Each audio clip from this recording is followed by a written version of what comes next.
ওগো, বাসায় ফিরবা কখন? কেন, কিছু লাগবে? হুম, এমনি।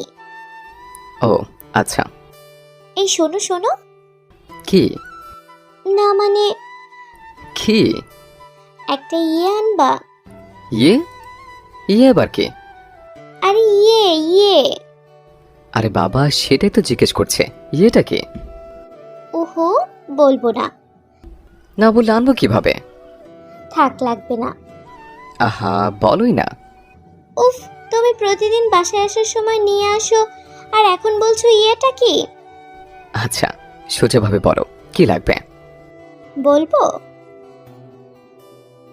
না, থাক, বলবো না। আহা, একবার বলেই দেখো না। আসার সময় আমার জন্য ডেইরি মিল্ক চকলেট নিয়ে আসবা, কেমন? এই কথা? হুম। কি এক স্বভাব পেয়েছো বাচ্চাদের মতো। হুম, আমি এখনো বাচ্চা, ওকে? কদিন পর নিজের কোলে একটা বাচ্চা আসবে, আর উনি এখনো নিজেকে বাচ্চা দাবি করে। চুপ ফাজিল, একদম মাইর দিব। খালি পচা কথা বলে। এটা পচা কথা? পচা কথা। আমি এখন বাবু নিতে চাই না। এখন নিলে সমস্যাটা কি? আরো 1 বছর পর নিব। কিন্তু কেন? আমি এখনো বাচ্চা, আর একটা বাচ্চার কোলে তুমি অন্য একটা বাচ্চা কিভাবে দিবা বলো? সো এখন আমার ধারের কাছেও আসবা না বলে দিলাম। তুমি বাচ্চা? আমি এখনো বাবু। আজকে বাসায় এসে নেই। আবার পচা কথা বলে একদম মাইর দিব কিন্তু। আজ রাতে বাসায় এসে নেই, তারপর পচা কথা কি সেটাই বোঝাবো। আমি রাতে আম্মুর সাথে ঘুমাবো তাহলে। বললে হয়ে গেল। রাতে বাসায় এসে নেই, দাঁড়াও। চুপ, খালি দুষ্টুমি দুষ্টুমি ছাড়া একটা কিচ্ছু বোঝে না, ফাজিল একটা। বুঝতে চাইও না। রান্না আছে, ফোন রাখছি এখন। মেয়েটার সাথে আমার বিয়ে হয়েছে আজ 2 বছরের কাছাকাছি। নাম নীলিমা। অ্যারেঞ্জ ম্যারেজ ছিল আমাদের। জীবনের প্রেম কি জিনিস সেটা কখনো বুঝতেই পারিনি, কারণ ভার্সিটি লাইফে একটু হাপাগোপা টাইপের ছিলাম। বলতে গেলে খুব বেশি বোকা টাইপের। মেয়েদের চাপাগুলো বুঝতাম কম, তাই কখনো প্রেম করতে পারিনি। কিন্তু নীলিমাকে বিয়ে করার পরে কেমন যেন চালাক হয়ে গেছে। সে বিয়ের পর থেকে আজ অবধি একটা অভ্যাস প্রতিদিনই কন্টিনিউ করতে হয় আমাকে। সেটা হচ্ছে প্রতিদিন অফিস থেকে বাসায় ফেরার পথে নীলিমার জন্য চকলেট আমাকে নিতে হবে। আর না নিয়ে গেলে তো হয়েছে, শীতকালে কালবৈশাখী ঝড় শুরু হয়ে যাবে। আচ্ছা, একটা কথা বলো তো নীলু, কি? প্রতিদিন এত চকলেট খাও কেন? আচ্ছা, তুমি প্রতিদিন ভাত খাও কেন? পেট ভরানোর জন্য। আমিও চকলেট খাই আমার পেট ভরানোর জন্য। চকলেট খেতে খেতে নীলিমা আমার প্রশ্নের উত্তর দিল। চকলেট খেলে মানুষের পেট ভরে, সেটাই প্রথম শুনলাম আমি। চকলেট খেলে কারো পেট ভরে? আর কারো পেট ভরে কিনা জানি না, তবে আমারটা ভরে। অদ্ভুত অভ্যাস তোমার। সারাদিন বাসায় একা থাকি, তাই চকলেট খেয়ে দিন পার করি। ভাবছি তোমাকে একটা জীবন্ত পুতুল এনে দেব। পুতুল আবার জীবন্ত হয় কখনো? হায় হায়, এই পুতুলটা সারাদিন ঘরের এক কোণে থেকে অন্য কোণে ঘুরে বেড়াবে, দৌড়াদৌড়ি করবে, দুষ্টুমি করবে। তোমার আর একা লাগবে না তখন। এতক্ষণে তোমার কথার মানেটা কি তা বুঝেছি। এই ছোট কথাটা বুঝতে এতক্ষণ? তোমার মতলব আমি বেশ ভালোই বুঝি। সবই হচ্ছে কাছে আসার ধান্দা। হ্যাঁ, কি যে বলো না তুমি। সত্যি তো? আচ্ছা, একটু এদিকে আসো তো। কেন? মাথায় হাত বুলিয়ে দিই তোমার। থাক, লাগবে না। কেন কেন? বললাম না তোমার ধান্দা আমি বেশ ভালোই বুঝি। এখানে ধান্দার কি আছে জানো? আছে বস, আছে। আমার কলেজাটা, আমার জানোটা, আমার পাখিটা। চুপ, একদম চুপ। একটু কাছে আসো না জানো। না, আসবো না। তাহলে আমি আসছি। খবরদার, একদম কাছে আসবা না। বউয়ের কাছে আসতে সমস্যা কি? দাঁড়াও, আম্মুকে ডাক দেই।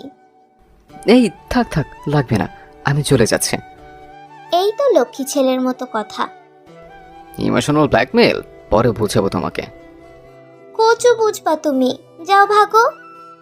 যতবারই মধুর কণ্ঠে বউর কাছে একটু আদর করতে চেয়েছে, বউ আমার ততবারই তেলে বেগুনে জ্বলে উঠেছে। আমার একটা আফসোস, জীবনে বউয়ের মুখ থেকে গ্রামীণ ফোনের মতো কখনো বলতে শুনলাম না। চলো বহুদূর। ভাবছি আরেকবার বিয়ে করব। কি বললা তুমি? বললাম আরেকবার বিয়ে করব। বিয়ে। বিয়ে করবা? হ্যাঁ করব।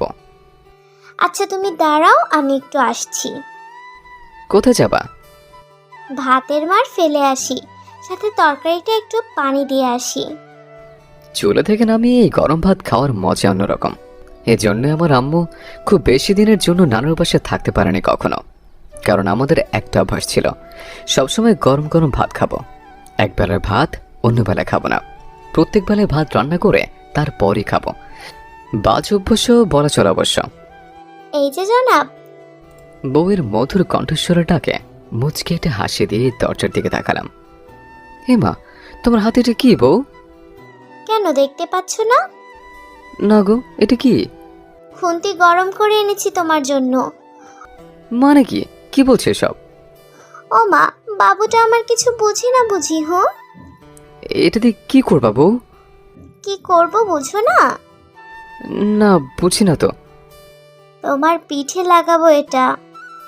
হোমা, হাত পা কেঁপে একদম শেষ। খুন্তিটা দেখে মনে হচ্ছে সবে মাত্র চুলা থেকে গরম করে এনেছে।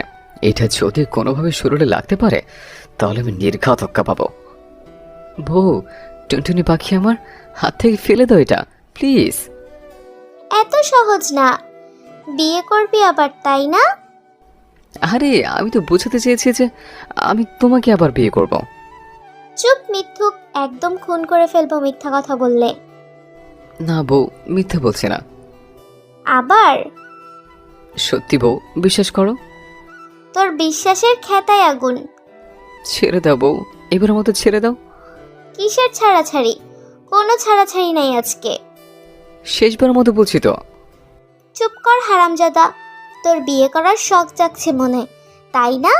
আয়, আজকে তোরে গরম খুন্তির ছ্যাঁকা দিয়ে বিয়ের শখ মিটাই। আয় কাছে আয়। আসবো না, আসবো না। আয় কাছে আয় বলছি। একদম না, আমি এখন পালাবো। খবরদার, পালানোর চেষ্টা করলে ঘরে ঢুকতে দিব না আর। তাতে কি, গার্লফ্রেন্ডের বাসায় থাকবো। কি, ঘরে বউ রেখে বাইরে গার্লফ্রেন্ড? তবে রে হারামি, আজকে তো তোরে কিছুতেই ছাড়ছি না আমি। বউ রেখে গার্লফ্রেন্ড? হ্যাঁ, দাঁড়া, ছুটাচ্ছি তোর গার্লফ্রেন্ডের চিন্তা, দাঁড়া। বউ আমার একদম দরজার সামনে দাঁড়িয়ে আছে। দরজা দিয়ে যে পালাবো সে রাস্তাও নেই। বউ আমার গরম খুন্তি নিয়ে ক্রমশ আমার কাছে আসছে। কি করি এখন? চোখ বন্ধ করে মাথা চুলকাচ্ছে আর উপরের দিকে তাকিয়ে মনে মনে বলছে, ফান্দে পড়িয়া বগা কান্দে রে।